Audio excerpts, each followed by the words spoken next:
Fala, Omar, tudo E bem? aí, tudo bem? Tô aqui escapando e tô tentando sobreviver a essa maratona Covid, hein? Minha Nossa Senhora. Pô, você sabe que hoje de manhã eu encarei um ambulatório lotado, né? Covid-19 até sair pelas orelhas, que eu acho que eu já comentei aqui antes. Para quem trabalha nos hospitais federais, não tem choro nem vela, né? Não tem essa de ser dermato, alergista. A gente está tendo que botar a mão na massa, né? Então hoje foi manhã de paciente sintomático respiratório Covid, É, encapuçado, e e você aí. sabe que eu acho isso, de uma certa forma, correto, né? Afinal de contas, É, é é, médico dermatologista, né? tem, correto, mas é estressante, né? Com Porque certeza. tem que atender todo paramentado e tal. Aí foi uma maratona, cara. Aí passei no consultório que eu ainda precisava resolver uma coisa ou outra aí com o paciente. E aí fizemos, né, a aula lá no Zoom. É, e para nossa surpresa, até o pessoal está entrando aí, né? Então boa noite a todos, né? Para nossa surpresa, assim, como o tema era um tema muito técnico, né, Fábio? Ó, meu pai, vou acenar para ele que ele estreou o Instagram dele. De Oh, que tanta live. maravilha! Ô, Francis, bem-vindo.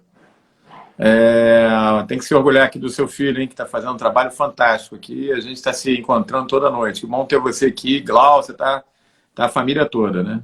Minha esposa também está acompanhando a gente. Bom, mas o que eu estava falando, a gente fez o Zoom ainda agora, né, às 5 horas da tarde. Gente, queria agradecer o apoio aí de vocês, a participação. Foi uma surpresa, porque a gente não esperava um público tão grande. Por outro lado, eu queria me desculpar, né? Porque se a gente pudesse imaginar, né, Fábio, que ia dar tanto interesse, tanta procura, teria preparado um Zoom para mais gente ainda. Muita gente já me mandando aqui, pedindo um repeteco e tal. Vamos ver como é que a gente faz, né? Aqui já pelo Pele Digital, né? De repente a gente bola uma maneira aí, YouTube, não sei, uma maneira que a gente possa fazer sem que não tenha restrição, né, de acessos, né?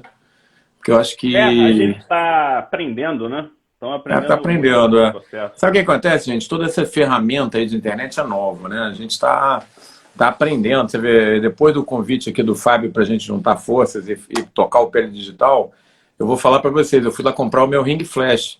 Então agora eu tô mais bonitinho aqui e tal, melhor iluminado, porque o Fábio tá tudo, né, bonitão e tal, boa pinta e sempre bem iluminado. E eu tava meio no escuro. Então fui comprar o ring. Você vê que a gente está aprendendo, né? Porque a internet não era o que é hoje, né? Há 2 meses atrás. Agora é a realidade. Então vamos em frente, né? E vamos aproveitar muitos alunos meus me mandando mensagens, dizendo que infelizmente não conseguiram entrar na aula de Zoom.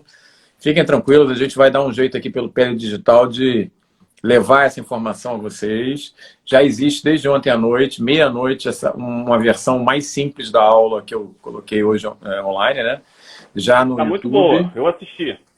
Pois mas é uma versão simplesinha. Hoje foi uma conferência, uma aula completa, com 80 e poucos slides e tal. Essa versão que está no YouTube é uma versão menor, porque a gente também está aprendendo, né? Como e dando a informação. Também não adianta jogar lá a aula e não ter esse bate-papo que nós vamos fazer agora, né?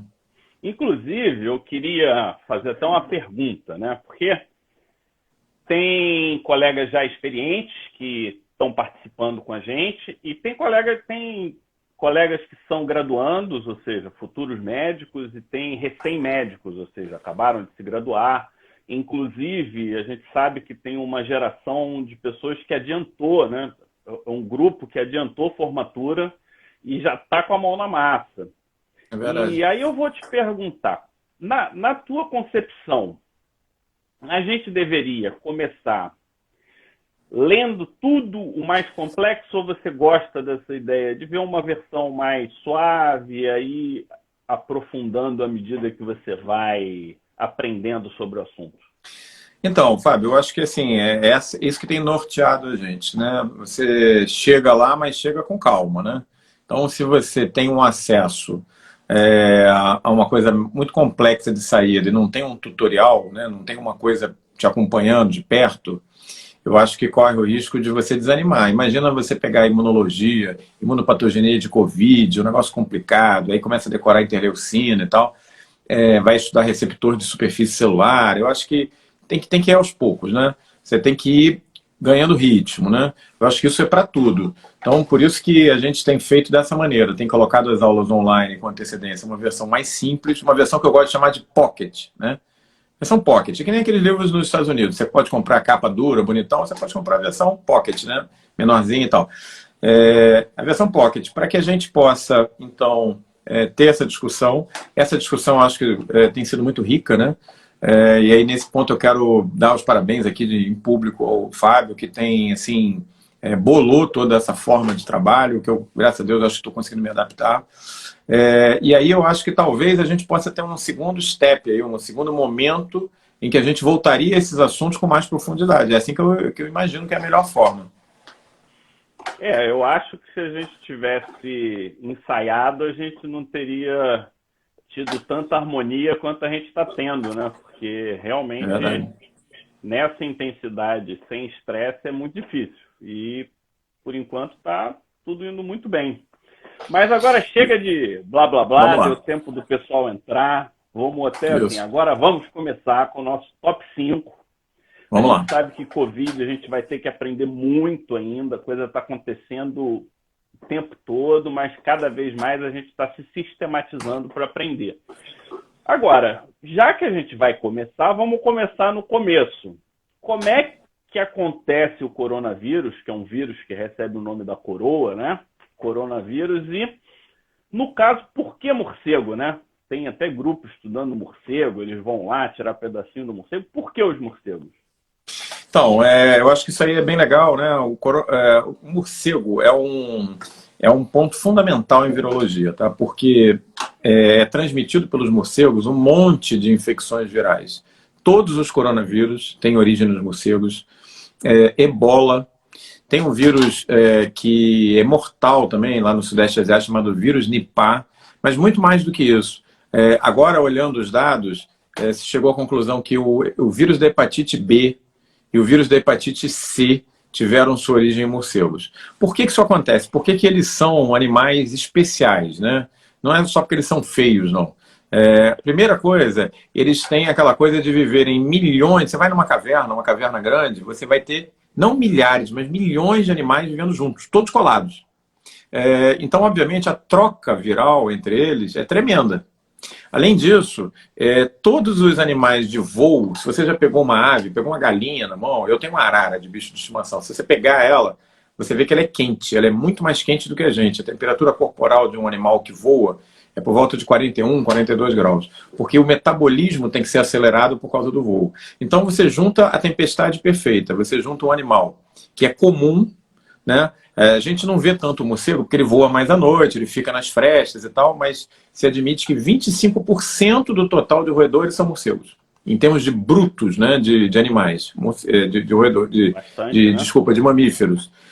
Aí você junta, e todos eles vivendo juntos com a temperatura corporal lá em cima. Isso é exatamente o que os vírus querem, né? E além de tudo, eles são voadores, podem levar esses vírus para qualquer lugar. Olha que é a tempestade perfeita. E aí entra a última coisa nessa história. A pergunta que muita gente se faz. Vem cá, se eles carregam tanto vírus, tem vírus da raiva. Eu esqueci o vírus da raiva. O vírus da raiva vem também dos morcegos. Tem raiva, tem ebola, tem coronavírus e tal. Por que esses morcegos não morrem? Eu nunca vejo morcego morrendo. Então esse é que é o ponto interessante. Como eles começaram a ter que lidar com um montão de vírus, numa situação que todos eles vivem juntos e tem uma temperatura corporal muito alta, eles desenvolveram um sistema imune com uma adaptação muito especial. Eles liberam doses cavalares de interferon, alfa principalmente, que é um potente antiviral, mas eles são, o sistema imunológico deles quase não monta resposta inflamatória. Então o interferon em altas doses protege a célula deles, como cria uma barreira química, e como eles não fazem inflamação pela infecção viral, eles mesmos não sofrem as alterações teciduais da proliferação viral. Eles viraram grandes receptáculos voadores de vírus, entendeu? Só que quando esses vírus entram em contato com a gente, acontece uma situação totalmente diferente, porque nós não somos morcegos, não temos 30, 40 graus de temperatura corporal, não vivemos todos juntos. O nosso sistema imunológico é bom pra caramba de montar reação inflamatória. Então, quando ele entra no nosso pulmão, cara, acontece esse desastre, chamada tempestade de citocinas. E aí a gente está pagando um preço por isso, entendeu? Então, assim, eu não sei se você está pensando em abordar esse assunto, mas assim, eu tenho recebido muita pergunta sobre a questão de vírus de laboratório, né? Ah, será que isso aí é um vírus de laboratório? Será que isso aí... Olha só, desde que emergiu a SARS em 2002, os caras se lançaram a campo para pegar esses morcegos e rastrear. E tem mais, gente. Morcego não é só na China, morcego não é só... Tem em todos os lugares do mundo, tem no Brasil, tem, e aqui tem os seus próprios vírus. Então eu vejo muita gente... Fala, vamos lá. Não, aí eu vou então já pegar na pergunta, porque esse era o nosso 4 do top 4, né? Vamos. Isso poderia ser vírus de laboratório, por que China e por que feiras na China? É essa que vem muito de lá. O que tem nas feiras de lá que não tem nas feiras de cá? Que facilita tanto essa... No Ver o Peso aí em Belém, né? Ver o Peso. Bom, é um ótimo lugar para conhecer, viu, pessoal? Pois é, sensacional. Já fui lá ver, gostei muito. Bom, olha só. Então, depois da SARS, eles começaram a mapear os coronavírus. E eles sabem que tem um montão de vírus circulando dos morcegos. E muitos desses, não todos, já foram sequenciados, o genoma. Então, esse genoma da SARS-CoV-2, ele é muito parecido com os genomas que estão circulando na natureza em morcegos e em outros animais que são chamados hospedeiros secundários, né? Então, particularmente, tem um animal aí que está todo mundo com o dedo em cima dele, que chama-se pangolim, que é uma espécie de tatu da Ásia, né? Então, no pangolim, tem um coronavírus que foi pego do morcego e que tem alguns receptores de superfície iguaizinhos ao que o SARS-CoV-2 usa. Entendeu? Então, deve ter havido um rearranjo aí em algum animal, possivelmente é esse, o pangolim. Fato é que não tem como isso ter sido de laboratório, porque esses vírus estão circulando na natureza, já naturalmente, né? Bom, o que tem de estranho nessa história toda, na China, e que poderia levantar alguma suspeita? É que no local onde surgiu o coronavírus é um local frio na China. E normalmente esses morcegos não gostam muito de frio, eles vivem mais em locais tropicais. Por isso que tem na África, Sudeste Asiático, tem no Brasil e tal. Então, no local da China onde eles têm achado esses morcegos com esse tipo de vírus, fica a 1.100 quilômetros de distância de Wuhan, que é quase a distância Rio-Porto Alegre. E lá em Wuhan, depois da SARS em 2002, eles construíram o maior laboratório de pesquisa em microbiologia na China, com o apoio dos franceses. Então, assim, é um pouco suspeito realmente que os casos tenham estourado em Wuhan, que não é um local que tem muito morcego, e onde justamente tem um laboratório de biossegurança máxima. Mas é aquela história, eu mesmo trabalhei 2 anos num laboratório desses. Existem várias etapas de segurança para um laboratório BSL-4. Eu acho difícil, baseado na minha experiência, que tenha havido um acidente biológico, mas não é impossível. Não é impossível. Agora, a razão de acontecer todas essas pandemias, e vão vir outras, esse é o ponto, mais ou menos agressivas, mas vindo da China, é porque na China assim, o negócio é complicado. 1,6 bilhões de habitantes, isso é 7 vezes a população brasileira, vivendo no mesmo espaço que a gente tem. Aí se você descontar ali da China o deserto de Gobi, descarta o Everest, descarta não sei o quê, o que sobra na China? Não sobra muito. E aí todo mundo vivendo empacotado, com o hábito de comer animais silvestres, eles gostam de ir lá Os chineses, olha só, eles passaram por diversos problemas durante a sua história de 6.000 anos. Os caras tiveram revolução, fome, guerra com um montão de países, construíram a muralha da China e tal. Então os caras se adaptaram a comer qualquer coisa. Então lá, cachorro entra no cardápio, o morcego entra no cardápio, o pangolim entra no cardápio, se vê, tudo que se mexe está lá. Quem já foi à China, você vê inseto, eu vi lá cachorro sendo vendido para comer, vi na Coreia também, é uma questão cultural. Depois que eu vi esse material, eu não sabia exatamente quando tinha sido construído o laboratório de virologia lá em Wuhan. Então eu fui me informar, né? E ele foi construído a partir de 2003. Então, assim, esse livro que você está falando, ele é mais antigo. Assim, o cara foi um presciente, né? Esse autor desse livro tem que começar a ganhar dinheiro como leitor de bola de cristal. É o Nostradamus da vida moderna, exatamente. Tem que pegar esse cara aí e chamar ele para elucidar crime, né? Temos aqui, voltou agora. Mas assim, o laboratório... Na live fica, a gente vai ajeitar a live no YouTube e fica esse pedaço. O laboratório Wuhan, ele foi construído mais recentemente. É um laboratório que tem 10 anos, 12 anos de construído. Foi construído junto com os franceses. E assim, óbvio que quando você tem esses laboratórios, antes era só Estados Unidos e Rússia que tinham, né? Agora tem esses na China, tem na França também. Existe um risco, obviamente, de um vazamento de um micro-organismo desse. Já aconteceu antes, né? Teve um acidente com o vírus da varíola na Rússia, uns anos atrás. Teve um acidente em Londres com o vírus Sabiá, que é o vírus brasileiro muito agressivo, chamado um arenavírus. A gente vai ter uma aula sobre virose hemorrágica. A gente tem uma virose que afeta São Paulo, não precisa ir longe, São Paulo, e que chama Sabiá, em homenagem ao nosso glorioso pássaro. E um pesquisador em Londres, mexendo com o vírus, se contaminou e morreu, num laboratório BSL-4. BSL-4 significa Biosafety Level 4, nível de biossegurança 4. Então, você trabalhar com aquela roupa de astronauta, entendeu?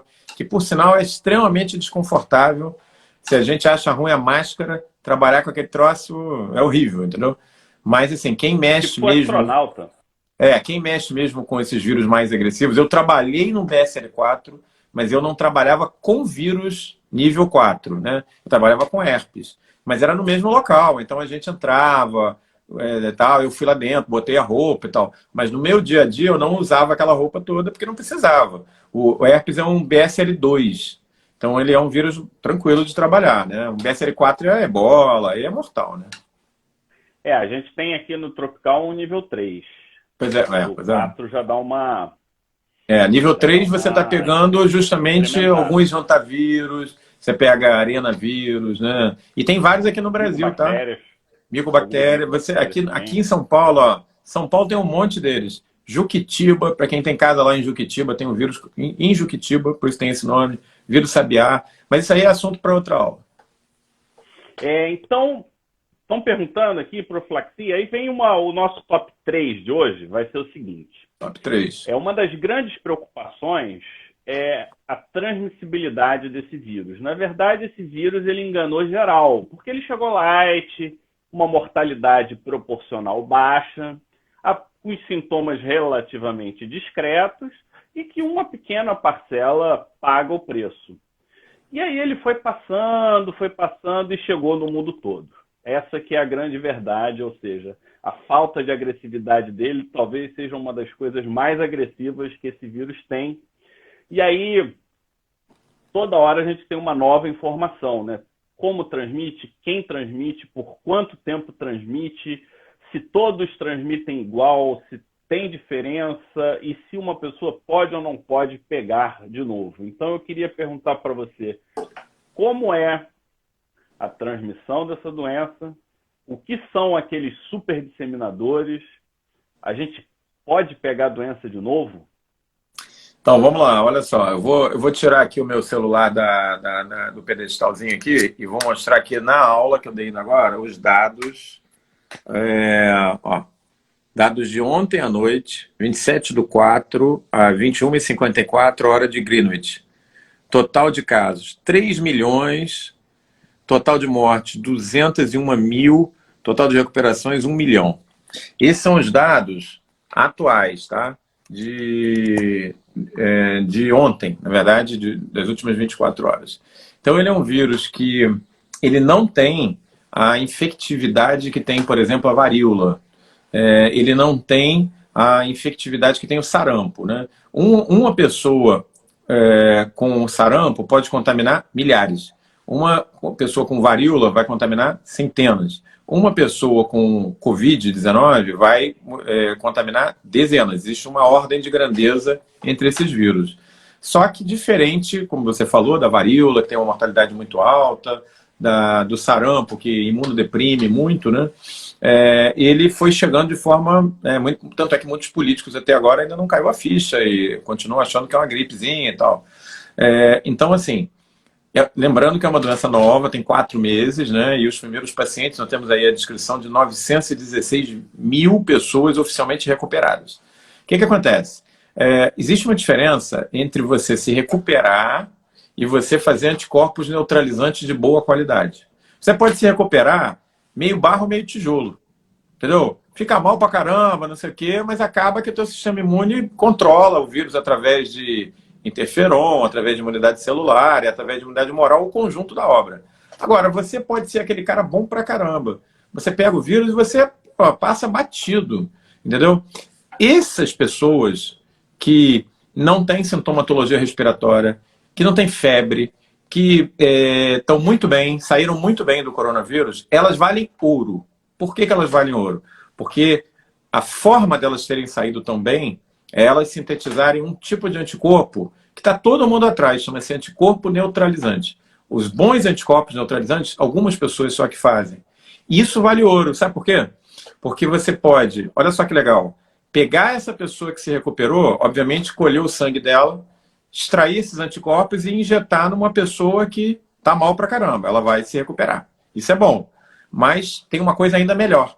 Isso é bom, mas isso é em pequena escala, concorda? O teu sangue vai servir para uma pessoa, duas pessoas, três pessoas.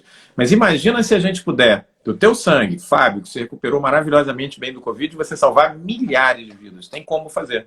Porque é o seguinte, o que você vai procurar no sangue não é o anticorpo neutralizante, mas sim o linfócito que produziu aquele anticorpo. Aí você pega esse linfócito, fusiona ele no laboratório com a célula do mieloma múltiplo.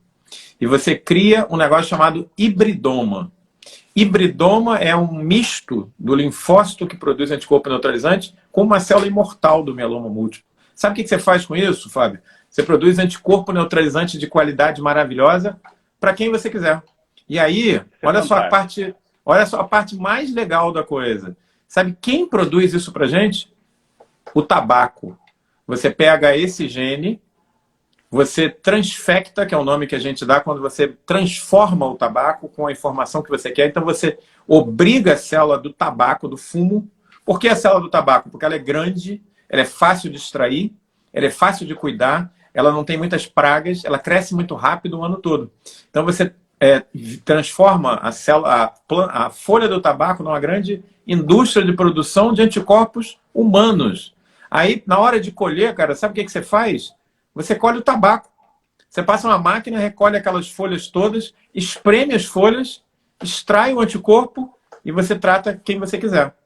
Lógico que eu estou simplificando, você tirar o anticorpo do tabaco não é tão simples assim. Mas não é muito mais complicado do que eu estou explicando. Então isso não é vacina, isso é uma imunização passiva. Mas é fantástico, né? Isso dá para fazer em enorme quantidade, né? E tem um monte de gente pesquisando isso. Por isso que está todo mundo atrás de quem se recuperou muito bem. Então não sei se está dando para vocês entenderem. Não é aquela coisa pequena escala, eu me recuperei, o meu anticorpo mesmo vai ajudar. Isso até vai, mas é muito mais do que isso. O teu linfócito que produziu aquele anticorpo pode ser a chave para a gente controlar o coronavírus a médio prazo. Olha, isso é fantástico. Agora, peraí, calma. Você me perguntou do super spreader, né? Dos super disseminadores, que eu esqueci de falar. Então, olha só, tem mais uma coisa que o Fábio me perguntou, é assim, a participação real daquelas pessoas que, por alguma razão, estão no oposto desse paciente que produz anticorpos neutralizantes maravilhosos, que é o super disseminador, super spreader em inglês, né? Então, esse cara é o seguinte, ele pega o vírus e ele faz aquela resposta meio barro, meio tijolo que eu estava falando, ele não morre, mas em compensação o vírus continua vivendo dentro dele. E ele está por aí disseminando a doença. Isso a gente sabe, Fábio, que acontece com várias doenças. E aí o exemplo mágico, clássico, está num vídeo que eu postei no meu Instagram, chama-se Mary Typhoid, Typhoid Mary, né? Está na história da medicina. A Mary Typhoid, ela tinha febre tifoide, ela se contaminou, mas ela não morreu. Ela passou a vida inteira expelindo a bactéria. Como ela trabalhava em casas de família, ela contaminava a comida, o ambiente de todo mundo. Então, onde ela trabalhava, morria gente. Até que fizeram um inquérito epidemiológico, isso por volta do ano de 1900, e descobriram ela, chamava Mary Malone. É sempre legal dar uma cara, né, à história, porque passa a ser uma coisa que não está no livro, passa a ser uma coisa mais palpável. Aí pegaram a Mary Malone, levaram para uma instituição de quarentena. Botaram ela lá 1 ano, 2 anos, dizendo assim, olha só, você não vai poder sair. Você vai estar em quarentena porque você não fica boa. Toda semana eles iam lá e testavam ela excretando a bactéria. Tratavam, não adiantava. Bom, aí no final de 2 anos ela implorou, não, eu quero ser liberada, eu quero voltar a trabalhar, não tenho dinheiro, não sei o quê. E eles fizeram ela jurar que ela não ia voltar a ser empregada doméstica. E ela topou. Deram alta para ela, que aconteceu, obviamente? Ela não cumpriu a palavra dela, ela não sabia fazer outra coisa, a não ser trabalhar em casa de família. E aí ela voltou a trabalhar em casa de família e começou a morrer mais gente. Aí descobriram que ela tinha mudado o nome, né, para poder voltar a trabalhar, prenderam ela e ela passou o resto da vida em quarentena. Então eu brinco que se você está chateado com a sua quarentena de 40 dias, imagina a Meredith Floyd, que ficou 23 anos em quarentena. Então os super spreaders são parte do jogo. E também existe para o coronavírus.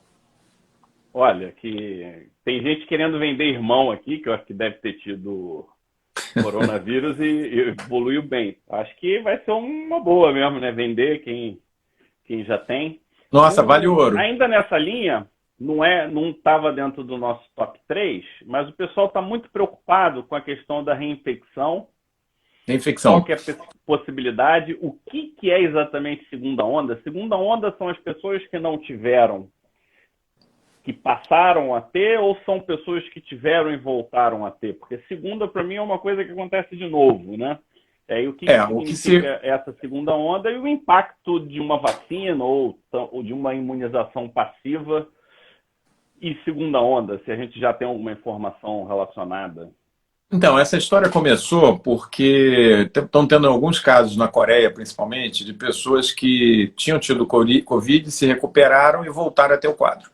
E aí não se sabe, na prática, se foi uma nova infecção ou se esse paciente continuou liberando o vírus e aí você tem, novamente, o quadro clínico. O que não seria nenhum absurdo. A gente tem isso, por exemplo, na Zika. Quando a gente falou sobre Zika, eu comentei isso, que tem dados mostrando que a pessoa que pegou Zika excreta no sêmen e na urina, Zika 6 meses depois. 6 meses depois. Então, assim, tem situações em que há uma briguinha ali entre o sistema imune e o vírus leve, o vírus continua replicando, então essas pessoas poderiam ter o quadro. Mas o que é realmente a segunda onda seria uma volta da pandemia a rodar o mundo infectando os não sensibilizados, as pessoas que não pegaram nessa primeira rodada. Isso aconteceu na grande pandemia espanhola de 1917 e 18. Então os dados mostram, em 17 e 18, a gente teve a chamada gripe espanhola, né? Que a segunda onda da gripe, a segunda rodada em 1918, foi mais mortal do que a primeira. Se isso vai acontecer ou não vai acontecer, a gente não sabe. Assim, influenza é outro vírus. Tem outro tipo pode ser que esse vírus dê uma sumida. Assim como dengue, zika, chikungunya normalmente dão no ano e nos outros anos dão uma sumida. Seria ótimo, né? Porque aí daria tempo da gente ter a vacina. Mas, assim, ninguém tem uma resposta, Fábio, para essa pergunta clara. É possível, teoricamente, você ter uma segunda onda. É possível até que essa segunda onda seja mais agressiva do que a primeira. Mas isso é improvável. Por que é improvável? Porque a gente não vive mais no mundo de 1917, 18. Por que as pessoas morreram tanto ali? Nem antibiótico tinha, gente, em 1917 e 18. Então, assim, hoje a situação é diferente. A gente, daqui a um ano, já vai saber muito mais sobre a doença. Com certeza, existem postos de rastreamento e coleta de vírus atuando no mundo inteiro, atrás de mutações desse vírus. Eu ficaria, sinceramente, mais preocupado com uma outra coisa que eu vou te mostrar aqui de novo na apresentação, do que a segunda onda, que é isso aqui, ó. Que é... Cadê? Opa. As mutações, o mapa genético do vírus. Não sei se está dando para ver. O mapa genético do vírus... Opa. Peraí. O mapa genético do vírus mostra isso, ó. Ele se originou na China e ele já se espalhou e ele já tem outras formas, outros sorotipos na América, na Europa e no próprio Sudeste Asiático. Então, assim, eu acho mais complicado. É um vírus que muda muito, ele tem muita mutação, é um vírus RNA, né? Então, eu acho, assim, mais possível, talvez, que você tenha uma outra cepa um pouquinho diferente, em que a resposta imune não se adeque bem, e ela pode até ser mais agressiva ou não, né? Na verdade, o que se espera... Agora, o outro lado, né, da segunda onda é que a gente tem aí uma chamada vacinação em rebanho, né? Muita gente sendo infectada, você gera anticorpos numa quantidade razoável da população, isso funciona como um rebanho, né? Por que o rebanho protege? Por que as zebras, os animais, o gado, as gazelas vivem em rebanho? Porque o grupo protege, né? Quando você tem um predador, o leão e tal, ele voa para cá, vou para lá, pulo em quem está em cima, quem está embaixo, você não sabe. O rebanho, isso é a imunização em rebanho, né? Ela protege o grupo como um todo, né? Então, assim, o mais provável é isso, imunização em rebanho. Segunda onda é possível, mas a gente não sabe, ainda não tem os dados. E ainda existe a possibilidade dessas mutações que estão rodando aí, né? Pelo mundo. Deixa eu facilitar ou dificultar aqui, que pelas perguntas ainda tenho uma certa dúvida. Você deixou claro para a gente que quando a pessoa ela tem imunidade boa, isso é um polo. Ou seja, ela desenvolve a imunidade, neutraliza o vírus e não tem Corpos sintoma. neutralizantes, é. O outro polo, que é o que continua transmitindo, é o que tem pouca capacidade de neutralizar, pouca resposta imunológica e, na verdade, ela também não fez uma tempestade a ponto da imunidade não fez. prejudicar ela, não. né? Quem fez a tempestade morreu, né? E aí, ou seja, se tem IgG, provavelmente essa pessoa não está mais transmitindo a doença, é isso? Exatamente. Assim, Lembra a história que eu comentei no início? Que por que o morcego ele é um animal suscetível? Porque ele monta muito interferon, mas ele não faz uma reação inflamatória contra o vírus. Então, na verdade, ele continua tendo a proliferação do vírus, mas ele não adoece. Fazendo uma comparação um pouco grosseira com essa ideia, você pode ter um super sistema imune para o coronavírus. Olha só, quando eu falo assim, responde muito bem, não quer dizer assim, o cara imunossuprimido não vai responder. Não é isso, não. A resposta ela é espécie específica. Você pode ser muito bom para herpes e ser muito mal para HPV. Tem pessoas que têm herpes toda hora e não necessariamente tem HPV sempre, né? Então, você pode ter aquele super sistema imune que responde muito bem ao coronavírus e você monta os anticorpos neutralizantes. Show de bola! Você vai ajudar a humanidade a fazer essa imunização passiva que eu expliquei. Maravilhoso. Você pode estar no meio do caminho. Você teve uma doença mais ou menos, não se recuperou de uma maneira tão maravilhosa, talvez o seu anticorpo não seja interessante para fazer a imunoterapia, mas foi o suficiente para te salvar. E você pode estar do outro lado. Você pode ter a tempestade de citocina e morrer. E você pode estar do outro lado. Ter uma resposta imune ao vírus deficiente, não desenvolver a tempestade de citocina, mas ficar liberando o vírus durante muito tempo. E aí você passa a ser um super spreader, entendeu? Tem várias possibilidades. Por que é assim? Porque o sistema imunológico das pessoas é diferente, porque depende do inóculo viral, depende de quanto vírus você recebeu, depende de qual cepa de vírus veio para você no primeiro momento, depende de como estava o seu sistema imune naquele momento, se você estava fragilizado porque você está fazendo um tratamento de base, se você não estava comendo direito, se você mora num local onde não tem alimentação, você estava desnutrido. Tem uma série de fatores aí envolvidos, né? Então, a resposta imune, ela é uma coisa que depende de você, mas depende do patógeno. Qualquer doença é assim, né? Eu estou achando, Omar, que a gente vai precisar de um repeteco, de repente uma coisa mais técnica, porque as perguntas estão subindo de nível. Estão aqui, pesadas? né? Que bom, o pessoal não tá de bobeira, não. Não estão tirando o pé do acelerador. Eu gosto, porque como a gente está precisando entender e aprender cada vez mais imuno. Não é só imuno, a gente viu aí questão hormonal, metabolismo de ferro, zinco, replicação viral. Então, pessoal, a gente vai dar uma direcionada agora para... Vamos focar um pouco em clínica. Uma das coisas que mais me impressiona no Covid é você olhar aquela tomografia sinistra, um paciente que não tem pulmão e respirando normal. Isso, para mim, é impressionante. Se eu olhasse essa tomografia antes do Covid, a minha conclusão ia ser, cara, esse cara não dura muito tempo, porque quem está vivenciando está vendo isso. É verdade. Mas nossa origem é a pele. O que tem hoje de dermatológico? O quanto que a gente pode dizer de especificidade, o quanto que a pele pode apontar em termos de gravidade e, no geral, se as manifestações dermatológicas elas realmente são tão importantes ou podem ter algum significado diferenciado. Bom, vamos lá. Começando com isso que você abordou, é exatamente o que a gente está vendo. O cara chegando lá, saturando 70% com o oxímetro no dedo, e conversando com você, batendo papo, falando no celular. Você vê, às vezes, um discreto batimento de asa de nariz. Assim, é uma coisa, né? Você sabe que baixou de 95 de saturação, a indicação já é internar e botar oxigênio. O cara fazendo 70% de... Eu estou acompanhando esses pacientes, entendeu? Então, assim, é um negócio... Não tô nem falando de TC, de raio-x, não. Estou falando do paciente que chega para você, está falando com você, está conversando, estou com febre, estou me sentindo meio cansado, tal. Você vê um discreto batimento nasal, oxímetro, 78. É inacreditável, né? Bom, alguém colocou aqui, eu acho que o termo foi muito bom, uma dissociação clínico-radiológica. Acho que é isso aí mesmo. Esther, tudo bem, Esther? É Esther? Então, beleza. Esther, parabéns. Bom, vamos lá. Falando da pele, né?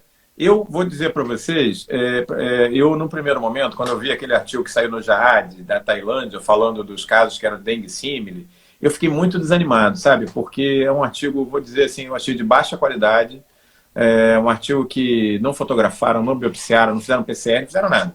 Só descreveram casos de dengue símile num país que é endêmico para dengue. E aí eu fiquei meio desanimado, meio descrente, entendeu? Mas aí as coisas começaram a sair, basicamente, do grupo italiano. Engraçado, não muito da Espanha, que tem uma dermatologia muito forte, e está com tantos casos de óbito quanto a Itália. Mas da Itália começaram a sair as publicações, né? Aí veio uma publicação bacana de um grupo na Itália, de uma área muito afetada, mostrando que de 88 pacientes, 20% tinham manifestações cutâneas. Bom, aí a gente já está falando de uma coisa mais interessante, né? E aí começaram a descrever essas alterações. Bom, no primeiro momento, essas alterações elas apontavam o seguinte, para quadros acrais, varíola símile, eritema polimorfo símile, eritema fixo símile.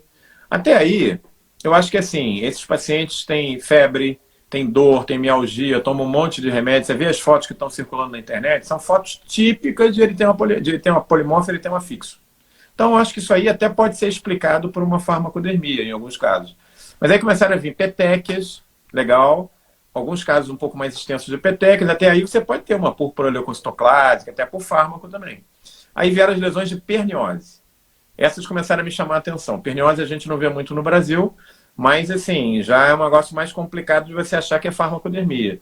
E agora eles já estão chamando de COVID-2, de dedo da Covid, né? Então, aquele aspecto de eritema, induração, infiltração, dor, em dedos dos pés, principalmente. E aí, uma coisa muito interessante, Fábio, assim, todos esses casos, quase, em crianças, justamente quem menos está sofrendo das manifestações respiratórias graves é quem mais está fazendo lesão acral na pele. São as crianças. Então, isso é uma coisa, assim, para chamar a atenção, né? A outra coisa, os casos de acroisquemia, né? Começaram a circular, começaram a sair os casos, né? Com aquelas lesões de gangrena horrorosas. Quando eu bati o olho naquelas lesões, eu vou te falar, eu faço bastante parecer em CTI aqui no Rio. E eu já vi algumas lesões, inclusive eu tenho fotografado lesões parecidas. Sabe em que situação?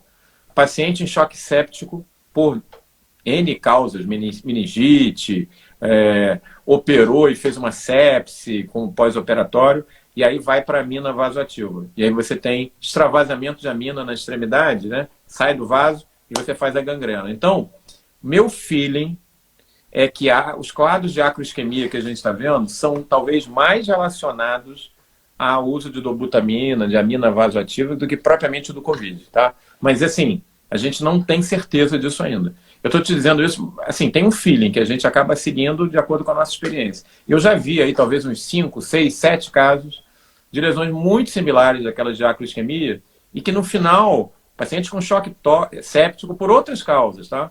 E era da dobutamina. Então eu tenho a impressão que as acroisquemias especificamente é mais do tratamento do que do vírus, tá?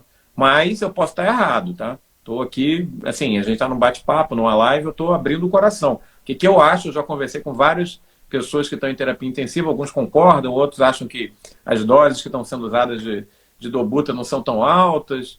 O fato é que são estranhas essas lesões de acroisquemia, entendeu? Então é isso, lesões varicela símile, lesões perniose símile, as lesões de eritema polimorfo e eritema fixo, eu acho que pode ser dos remédios antitérmicos, anti-inflamatórios usados, essas lesões de acroisquemia. E aí, se você me perguntar se isso faz a diferença no diagnóstico, na evolução do paciente, aparentemente não.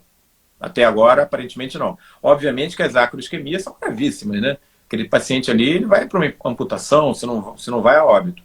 Mas, assim, não é o que está fazendo a diferença. A gente está aí participando, ajuda, né? Eu tenho um paciente aqui do Rio já, porque eu estou acompanhando vários pacientes, que fez uma lesão Gianotti Cross símile. Você olha, parece um Gianotti Cross, a gente sabe que o Gianotti Cross está relacionado a vírus, mas ele é Covid positivo, entendeu? Então, eu acho que também é um outro quadro que a gente vai começar a ver. Agora, se isso faz... vou fazer diagnóstico de Covid porque vi uma síndrome de Gianotti Cross na mão de alguém? Não. Porque eu vi um eritema fixo na mão de alguém? Não. Entendeu? É isso. Acaba caindo naquela questão que a gente já comentou com outros vírus, né?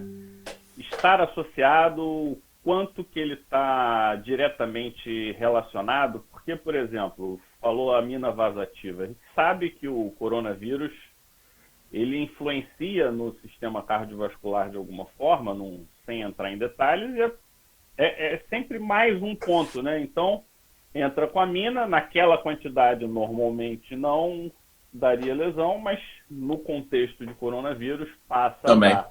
Também. Então você sim está relacionado ao vírus, mas não só o vírus. Ninguém identificou lesão de pele com o vírus? Tem não. Algum? Não, ninguém. Não.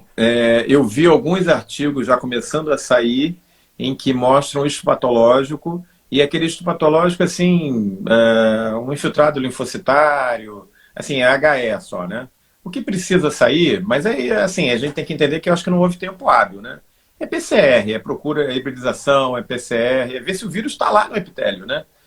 De alguma maneira. Como é que você vai saber se essa lesão, eritema fixo símile, é do vírus ou de alguma droga? Você tem que procurar se o vírus está lá. Como é que você vai fazer isso? É PCR, hibridização. Você não vai fazer isso pelo HE, porque no HE você não vai conseguir ver nada. Você vai ver só o infiltrado, né? Então, é isso aí, né?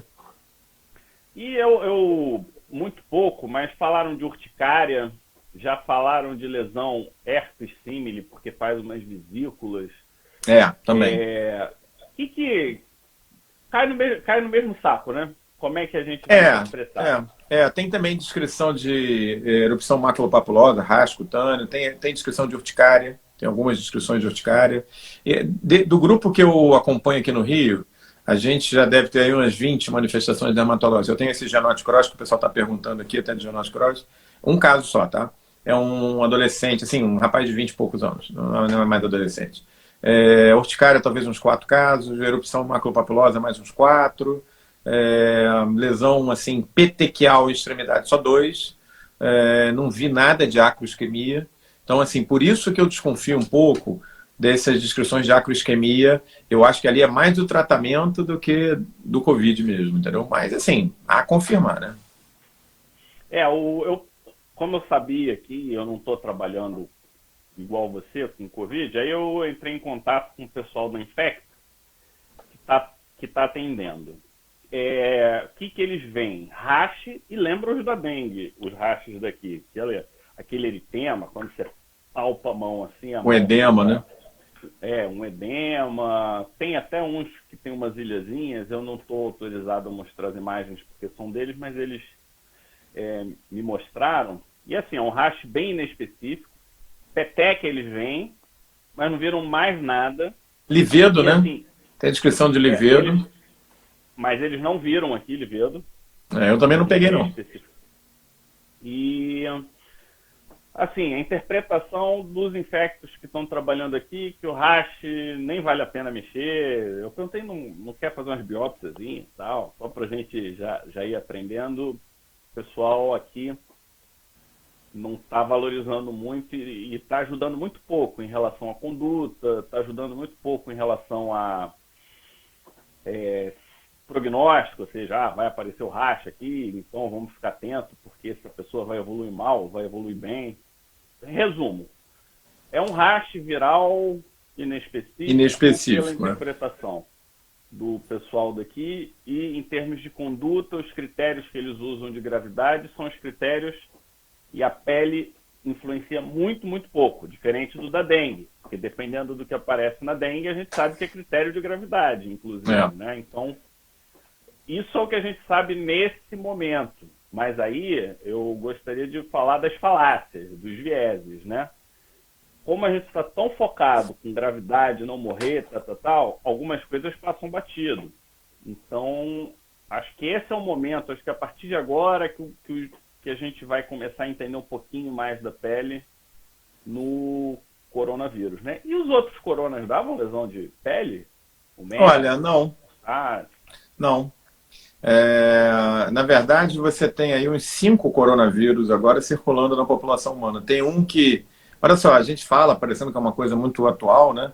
Tem um coronavírus que veio do morcego para o gado e passou a circular na população humana por volta de 1800. Ah, mas o que aconteceu com esse vírus? Deve ter matado um monte de gente por volta de 1800, mas o relato histórico não era muito acurado e isso se perdeu com o tempo, né? Tem um outro coronavírus que pulou de algum hospedeiro por volta do ano 1100, então quase 1000 anos atrás, também deve ter matado uma galera, e deve ter sido uma daquelas pestes lá na época da Idade Média, né? Matava, morria de peste bubônica, morria também de coronavírus, morria de tudo. Mas, curiosamente, nenhum deles com manifestações cutâneas importantes, entendeu? Então, assim, apesar de que a gente, obviamente, quer estar no centro de tudo, né? E é natural, a gente tem a dermatologia extremamente atuante no Brasil, no mundo e tal, mas a gente, infelizmente, parece que está tendo que se contentar de que a gente pode ver lesões nesses pacientes, mas a gente não é a especialidade definidora nesse diagnóstico. Esse eu acho que é o ponto. E nem a avaliação dessas lesões de pele guarda, aparentemente, uma relação direta com o prognóstico do paciente. Ele não é porque ele tem lesão de pele que ele vai evoluir pior. Não existe, a não ser talvez esse COVID-toe que eu estava comentando, que é a lesão de perniose no dedo, mas também isso só foi descrito nos países frios. A gente não tem descrição desse tipo de lesão aqui no Brasil. Isso pode ser uma perniose, isso aconteceu no inverno em países onde já existe a perniose, entendeu? Mas esse, assim, talvez seja dos achados, muita gente escrevendo aí, descamação palmo-plantar, livedo, lesão eritema polimorfo símile, lesão varicela símile. Notem que os termos são sempre pegando uma doença que já existe e dizendo que é símile, né? Então, eritema fixo símile, eritema polimorfo símile e tal. Não tem nenhuma alteração que você possa dizer, bom, essa aqui é do coronavírus, né? Talvez esse COVID-toe aí, a perniose, seja o mais próximo disso que a gente tem até o momento. Mas o fato é que, assim, não custa nada a gente tentar, né? A gente vai correr atrás, vai continuar de olho, vai continuar tabulando esses dados vão começar a chegar do mundo inteiro, vamos ver o que vai acontecer. Mas a verdade é que eu acho que, assim, não é a gente que define esse diagnóstico, não. Sabe o que eu estou achando, Fábio? A gente já está aí faltando 5 minutos só, né? Pelo meu controle. Um pouquinho mais, 7. E eu vou dar uma sugestão para você pensar, porque assim, a gente está no meio da pandemia, né? Para você e para todo mundo pensar. A gente falou bastante de etiopatogenia, falou bastante de quadro clínico. Eu vou dar uma sugestão. Talvez a gente pudesse fazer um COVID-2 emissão no final do curso, como última aula, 24ª aula do curso, nós temos 24 aulas, né? Hoje a gente está começando o segundo bloco, né? A 13ª aula. E essa última, a gente, né, daqui a mais ou menos umas 2 semanas, um pouco menos, a gente podia centrar em terapêutica, diagnóstico, coisa que a gente não conseguiu falar ainda, porque é muita coisa para falar. Então a gente podia falar sobre diagnóstico, terapêutica e vacina. Qual que é a vantagem? Do jeito que as coisas estão indo, esses 10, 15 dias que a gente vai ganhar, vai enriquecer muito para a gente em termos de terapêutica e em termos de diagnóstico. Novos kits estão saindo, a gente tem trials aí rodando de azatioprina, hidroxicloroquina, a gente não falou nada disso, ivermectina, e a gente vai ter esses dados em breve. Então, talvez a gente pudesse fechar o nosso desafio COVID-24 com uma aula COVID-2 emissão, mais focada em diagnóstico, tratamento e profilaxia. Se você concordar, se todo mundo achar bom, pelo jeito o pessoal está gostando da ideia. Que é contra a voz do povo, né? Não tem exatamente, já tá aprovado. Então vamos fazer assim, a gente fez etiopatogenia, a gente fez clínica, falou bastante de lesão de pele. Lesão não de pele, eu acho que foge um pouco também da gente ficar discutindo num grupo aqui onde basicamente tem dermatos. Mas aí o outro bloco todo, que é diagnóstico, tratamento e profilaxia, a gente pode deixar para o COVID-2 no final do curso, né? Boa. Tá? E a gente tem algumas conexões interessantes, hormonais, receptores, e tem várias coisas bem... E surgindo coisa nova todo dia, né? Todo dia coisa nova. Não, é impressionante. E quando você vai na fisiopatogenia, tem uns aspectos ali que são Nem muito falamos interessantes das receptores de superfície, é isso aí. e a velocidade com que essas informações chegam para a gente, caramba, acho que nunca se conheceu tanto uma doença num intervalo tão curto. Então, É. já que nós vamos ter o 2, a missão, foi aprovado, a gente fez o nosso top 5, então, relembrando rapidamente, a primeira pergunta é por que morcego? A segunda pergunta é se ele poderia ter vindo de laboratório. A terceira pergunta foi mais epidemiológico e a gente viu a questão dos super spreaders.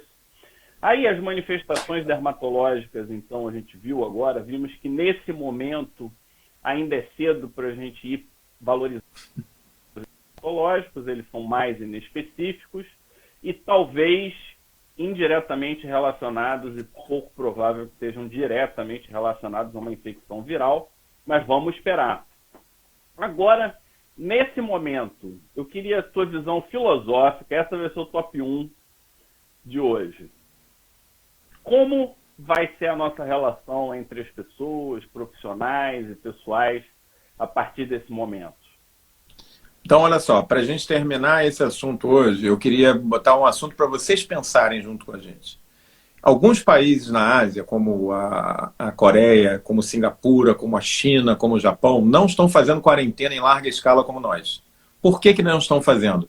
Porque eles têm acesso ao chamado Big Data. Ele tem acesso a todos os seus dados. Eles sabem cada compra que você faz, cada vez que você entra no ônibus, se você entra num trem, se você pega um avião, ele sabe para onde você está viajando, com quem estava lá dentro do trem junto com você naquela hora, eles cruzam as informações e isso está dando para eles uma condição tremenda de controlar essa pandemia que a gente não tem. Por outro lado, gente, isso significa abrir mão da sua individualidade, dos seus dados pessoais. Nas sociedades ocidentais, Europa, Estados Unidos, Brasil, isso não tem sido uma coisa aceitável. Nesses países em que existem governos mais autoritários, a situação é diferente e nem se discute muito a questão de Big Data e acesso do governo. Então, a pergunta que eu queria terminar para vocês é essa. Vale a pena, é razoável a gente abrir mão da nossa individualidade pessoal, do nosso mundo pessoal, dos seus dados pessoais, em detrimento da sociedade, do conjunto? Quer dizer, vai ficar mais fácil controlar pandemias, então é razoável que o governo tenha acesso a todos os meus dados, ou não? Isso é uma situação inaceitável. Essa pergunta pode parecer uma pergunta retórica, mas eu acho que ela vai permear o futuro das democracias ocidentais. Porque vai haver uma pressão muito grande de partes da sociedade para que esse tipo de controle, assim como na Ásia existe, passem a acontecer nos outros países. E a nossa democracia, como ela existe desde a época de Atenas, passou ali pela Revolução Francesa, independência americana e tal, ela é baseada no oposto, na liberdade do indivíduo, né? O indivíduo acima de tudo. Os asiáticos e os governos asiáticos levantam outra bandeira. O que vale é o conjunto, é a comunidade. Isso vale mais do que a individualidade. Então, como é que vocês pensam isso? Vale a pena? Vale a pena você abrir mão desses dados e não ter que passar por uma quarentena como a gente está passando? Ou não? É melhor o governo, a gente não pode confiar nele, é muito risco isso. Isso é quase uma coisa filosófica, que eu acho que vai mudar muito os aspectos dia a dia da nossa vida. Pensem numa cidade com muito mais câmeras de controle facial, em que todos os seus dados são controlados. Você quer viver numa sociedade assim? Então, até isso a Covid está trazendo para a gente, esse tipo de discussão, entendeu? Então, eu acho que isso é muito legal, porque isso tem a ver com mudança dos paradigmas dentro da nossa sociedade. Não sei, talvez seja uma viagem, talvez não. Eu acredito que as coisas vão mudar bastante. E aí eu vou usar uma frase que eu vi um autor em inglês falando sobre Covid, que é o seguinte: nós dormimos e quando acordamos o mundo estava diferente. O mundo pós-Covid não é igual ao mundo que nós conhecíamos 2, 3 meses atrás. É bom a gente começar a se acostumar com essa ideia. Não vai ter um estalo de dedo e a gente vai voltar. Sabe por quê? Porque existe uma sensação de medo, existe uma sensação de segurança com a segunda onda, com a próxima onda, com o próximo coronavírus. Agora todo mundo de máscara. As coisas mudaram. Esse autor, que eu li essa resenha, achei fantástica, ele disse o seguinte: o final do século XX não se deu na virada de 1900 para 1899 para 2000. Se deu na Segunda Guerra Mundial. Foi um momento histórico que marcou o final do colonialismo e o início real do século XX. Então eu vou fazer uma proposta similar para vocês. 2 minutos. Na minha forma de ver, o evento histórico que vai marcar o fim do século XX e o início do século XXI não é a virada que a gente teve lá em 2000. É a pandemia de coronavírus. A gente está vivendo um momento de virada de expectativas na nossa vida, na nossa sociedade. Talvez o verdadeiro início do século XXI. Parem para pensar nisso e foi um prazerzão ter todos vocês aqui hoje, mais uma vez participando do desafio Covid-24, Pele Digital. E Fábio, fecha aí e me diz o que você vai apresentar amanhã para a gente. Depois dessas palavras eu tenho, basicamente, eu acho que eu nunca conversei tanto contigo como agora, ou seja, mesmo quando eu morava no Rio, a gente não conversava com essa intensidade, então distâncias e aproximações são relativas. Eu estou vendo sem ver pessoas que eu não vejo há muito tempo, então é algo realmente para a gente pensar. Agradeço a presença de todos. Coloquei no Telegram os achados dermatológicos de um artigo de um grupo francês, para a gente poder avaliar. Amanhã, para mudar um pouco, vamos falar de histoplasmose. Vamos um pouco voltar para os fungos e vamos deixar o vírus só agora no fim, porque infectologia e pele tem muita coisa além de vírus. E estamos juntos. Obrigado, Omar. Foi ótima a tua reflexão. E, para mim, coletivo vale mais. Para vocês, o que vale mais? Vamos discutir no Telegram. Vamos fazer uma enquete. Vamos fazer uma enquete lá no Telegram? Vamos? Já está aí. Enquete no Telegram a gente vai colocar. Abraço, pessoal. Até amanhã. Boa noite.